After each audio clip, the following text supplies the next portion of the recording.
wouldn't be here without civil society.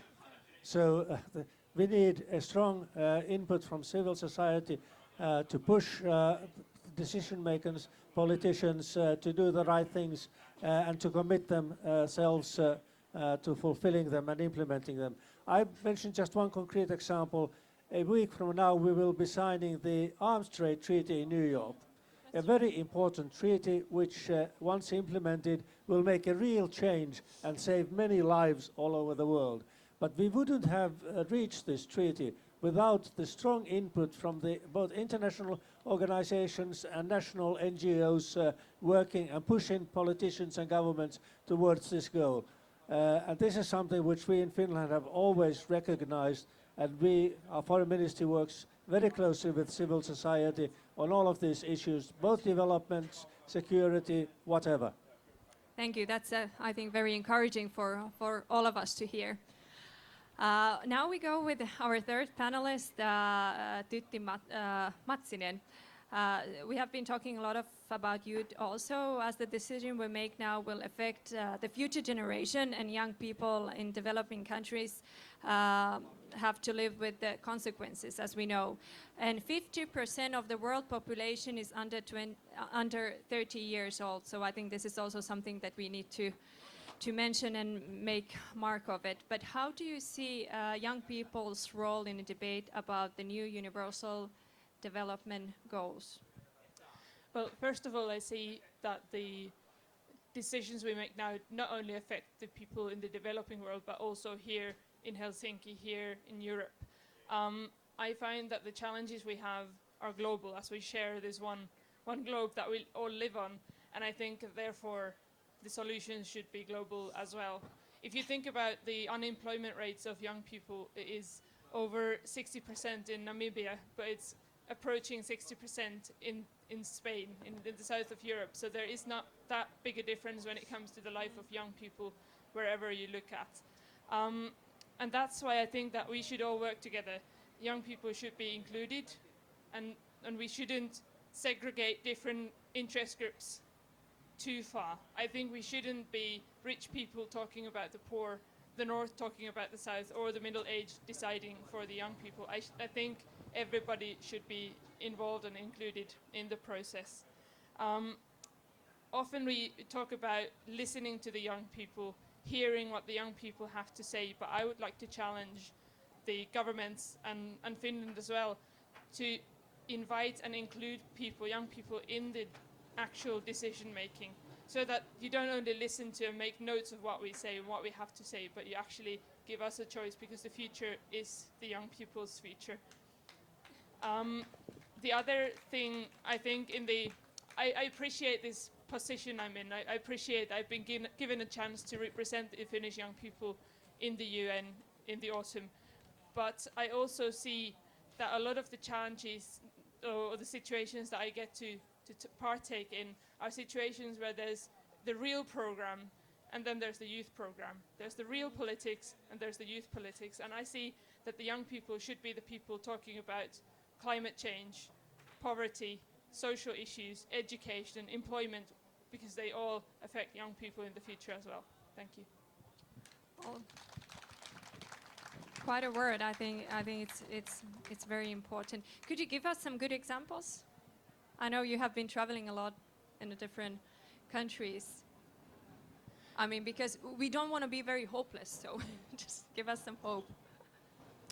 Well, last week I attended a workshop in Berlin where disabled young people, visually impaired young people, came together to look for solutions, how to make Europe more accessible for all young people, not just look at problems in Finland or look at problems in Spain, but people came together to look at solutions and share ideas, and I think that was a very good platform. I also met people from all these different countries in Europe, and people were saying that, hey, there's no work in Spain, and some other people were saying that, oh, there's no work in Finland either, or sharing experiences and sort of building that global feel or the European feel to the group, that we actually share these issues and we're not alone. And I think that gave us hope as well, because then there are issues that we talk about here the Finnish word would be nuorisotaku. That might be something that we could share as a good idea, something to take further.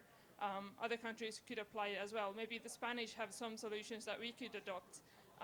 And I think there's always hope, because there's always the next day and the next week and the next year. And I think hope is crucial, but we need to allow people to talk about their issues and not just push them to the margins and treat them as a threat, as people who burn cars in the Swedish suburbs. Probably those people have opinions as well that you could listen to. Sure. Thank you, Tytti. We really don't have very much time, about 5 minutes left, and we have our most important issue, which is human rights. I would really like to hear your opinion on that. How you, first to Mr. Tuomioja, how will Finland ensure that human rights create the backbone for the development framework? Well, in our new development policy program adopted a year ago, human rights is at the center of that policy, overriding everything and inclusively in everything. It means many things. First of all, we have to recognize that human rights are not only about civil rights, freedom rights, it is also about economic, social and cultural rights, and this make a bridge with development. But I would like to also specifically pick up the question of gender equality and women's rights, because speaking from a Finnish and Nordic experience, the full empowerment of women, access to education for girls, full equality is the key also, not only to democracy, development, human rights, but also to development. So that again is a bridge between human rights and development, where I think that we have to place and be very vocal about putting this in the center of everything we are trying to achieve in the world. Yes, I fully agree with the Minister. This is a key issue and key trigger, an instrument to achieve development is to include the half of the world's population in the productive capacity, not only to give them access to do so, but actually it will benefit everybody. And we see that investing in a woman is not only investing in herself, but actually investing in the whole family, the children's education, their health, and their future. So this is indeed a very important thing. And also, I wanted to highlight the things that came out of, or that we can see now come out of these consultations. What are people actually asking for? And one very important thing is that they want to see access to health, access to education, but they also want to see accountable governments, that they have governments that they can keep or that they can hold accountable. And of course also for the youth, we think there's a very strong youth component in these consultations, because there's been a call for job creation, employment, that the world has to work for inclusive growth. That means that growth has to be looked at in a way that it includes people or jobs and not only isolated to a small elite in a given country, because the distribution of the wealth is not automatic. So I can only agree with the Minister's point on the gender aspect. This is a key to development itself. Thank you. Thank you. I would just, we still have some 3 minutes, so I will use all of my minutes here.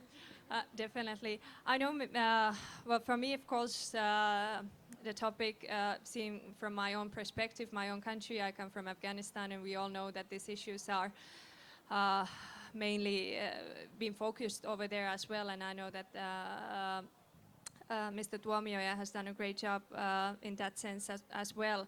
But now Afghanistan has come quite far with many good things, but we still have there a lot of challenges.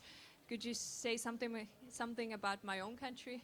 I know I'm very, at this point it will be nice to hear, because we all know that Afghanistan are in topics and headlines almost every day. So do you see lights over there? Well, there are many opinions on what will be, what happened in 2014 with the transition. There is a lot of official optimism, but there are also those who think that everything can fall down. I don't agree with that, because I think the main thing is that the Afghan people will no longer accept a return to the conditions which prevailed there 15 years ago. this is out of the question.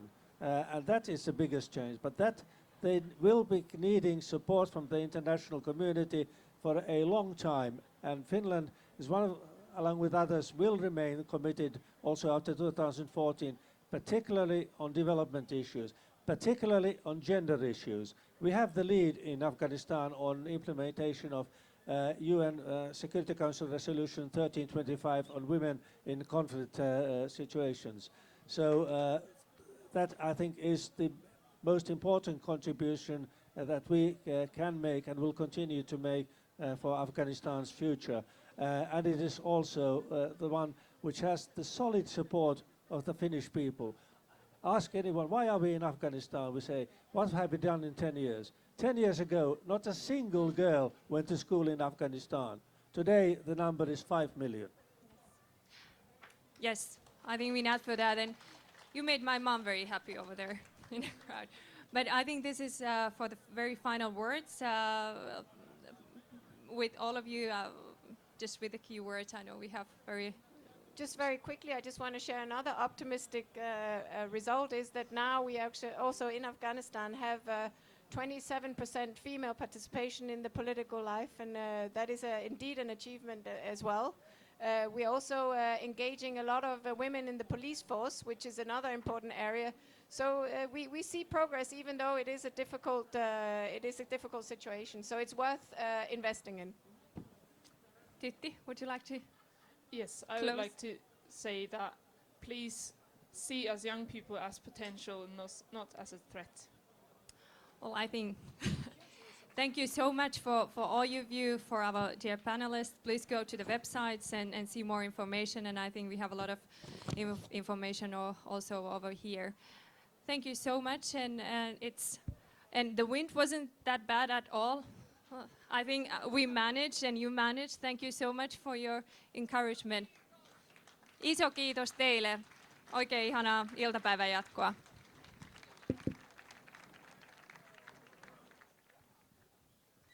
No niin, rakkaat